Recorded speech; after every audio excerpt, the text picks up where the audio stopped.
नमस्कार मित्र हो. एक आनंदी प्रवासात आपलं स्वागत आहे. आपण आता अशाच एका आनंदी प्रवासात आपण चाललो आहोत. तर श्री धारेश्वर त्या ठिकाणी आपण जाणार आहोत. त्याचबरोबर सडावाघापूरलाही आपण जाणार आहोत. तर आपण काही सेकंदातच आपण तिथं आता पोहोचणार आहोत.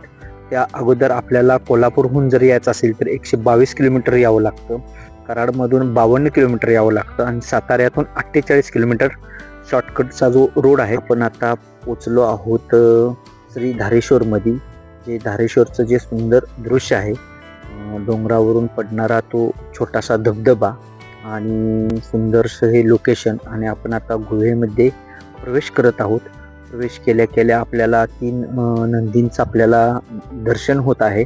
आणि हे अत्यंत पवित्र आणि सुंदरसं असं हे ठिकाण आहे. त्या ठिकाणी सोमवार व श्रावणामध्ये खूपच गर्दी असते आणि अमावस्याला पौर्णिमाला तर भाविक आवर्जून या लोकेशनला भेट देतात.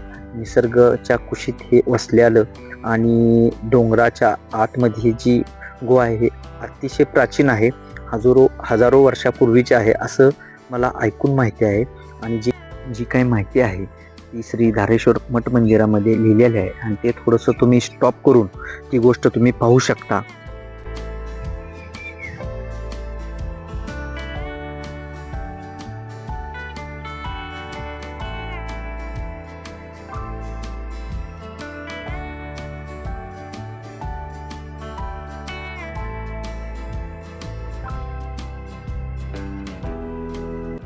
आणि आज थोडीशी गर्दी कमी आहे कारण बाहेर पाऊस अत्यंत जास्त आहे. खूप पाऊस आहे. त्या कारणानं पाऊस तुम्ही पाहू शकता. आणि निसर्गाची सुंदरशी अशी हिरवळ आणि निसर्गाची जी किमया आहे ती सुंदर दृश्य तुम्ही बाहेर बघू शकता. हा अलीकडचा छोटासा धबधबा आहे आणि पुढच्या बाजूला जो मुख्य धबधबा आहे तो तिथं आता आपण चाललो आहोत. हा बघा तो जबरदस्त आणि सुंदरसा असा हा धबधबा आहे. ह्या धबधब्याखाली आंघोळ करणारे बरेचसेच पर्यटक असतात. आज गर्दी कमी असल्या कारणाने आज कोणी नाही. मला पण थोडीशी आंघोळ करावीशी वाटते, पण गारठा आणि पाऊस खूपच आहे. त्यामुळं काय माझी काही इच्छा नाही धबधब्याखाली आंघोळ करण्याची. जर तुमची इच्छा असेल तर ह्या सुंदर धबधब्याखाली आंघोळ करण्यासाठी किंवा त्याचा आनंद घेण्यासाठी आवर्जून तुम्हाला ह्या लोकेशनला यावं लागतंय. मला तुम्हाला असा सुंदर धबधबा दाखवताना इतका आनंद होतोय की मी तुम्हाला शब्दात सांगू शकत नाही. निसर्ग जे प्रेमी आहेत तिने तर आवर्जून ह्या लोकेशनला भेट दिली पाहिजे. आनंद असा भरभरून घेतला पाहिजे असं मला वाटतं. हे धबधब्याचं जे पाणी आहे ते खळखळणारं पांढरं शुभ्र असं जबरदस्त असं दिसत आहे. तो धबधबा आहे तो नेत्रात सामावून घेण्यासारखा असा हा सुंदरसा.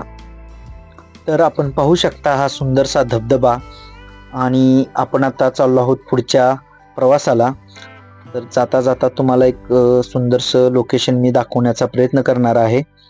तर बघू शकता आपण एकदम जबरदस्त असं मनमोहक हे दृश्य आहेत. निसर्गामध्ये एक जबरदस्त अशी जी ऊर्जा असते, जेव्हा आपण निसर्गाच्या सानिध्यात जातो तेव्हा आपल्याला ती ऊर्जा जाणवते. आपण शब्दात ती सांगू शकत नाही, मात्र अनुभवू शकतो. असे हे लोकेशन आहे. मी तुम्हाला एक असं एक ठिकाण दाखवणार आहे आता, की ज्या ठिकाणाहून तुम्हाला असं एक जबरदस्त नदी दिसते. ती नदी तुम्हाला मी इथून दाखवणार आहे. ती म्हणजे आपली कोयना नदी. जी कोयना धरणाची जी नदी आहे ती आपल्या पाटणमधून जे जाते ते इथं आपल्याला समोरून दिसते बघा. ती तुम्ही पाहू शकता. कोयना नदी जी आहे कोयना धरणाची ती नदी आहे. आणि आता आपण पोचलो आहोत सडावाघापूर इथे. रस्त्याच्या बाजूला असणारा एक छोटासा तलाव आहे आणि सुंदरसा आहे. आपण आता जस्ट जो मुख्य धबधबा आहे त्या दिशेने चाललो आहोत. पवनचक्की सुद्धा धुक्यात लपलेली आपल्याला दिसत आहे. आणि सुंदरशी अशी ही पवनचक्की धुक्यात सुद्धा गरा गरा गरा मस्तपैकी फिरत आहे. आणि आपण त्या मुख्य धबधब्याचा जो कच्चा रोड आतमध्ये गेलेला आहे त्या रस्त्याने आपण आता आतमध्ये चाललो आहोत.